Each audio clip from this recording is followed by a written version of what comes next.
太好了，阿平前几天种的青菜竟然可以采摘了，他也没想到这次买的种子能长得这么快。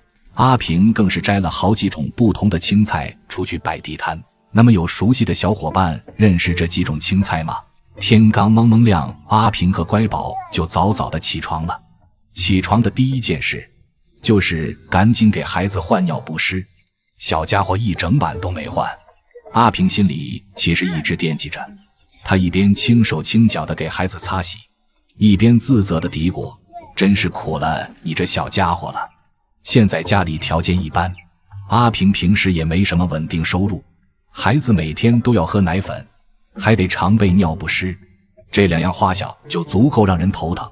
每次去镇上买一包奶粉，他都要反复看价格，掂量再三，希望今天卖菜能赚上一点钱。换上干净尿不湿的小宝宝也舒服了许多，小手挥呀挥的，开心个不停。只要孩子健康成长，阿平觉得所有的辛苦都值了。接下来他也要开始干活了。山坡上的玉米已经挂满穗子，但今天他并不是去摘玉米的，而是来到菜园下方，准备收割一片长势正旺的苋菜。这些苋菜是他几天前亲手播下的种子，如今叶片宽大，颜色翠绿。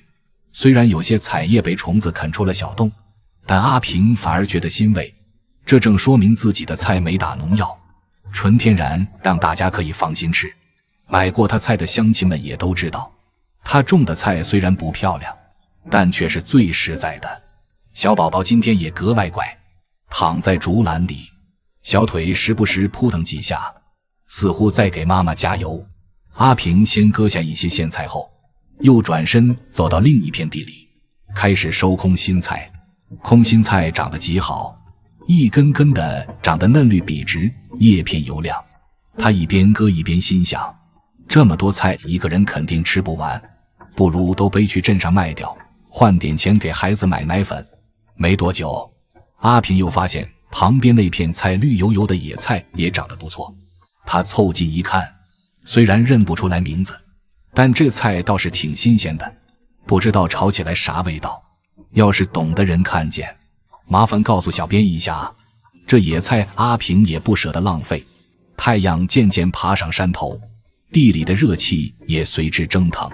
天气现在又闷又晒，但阿平的手却从未停下。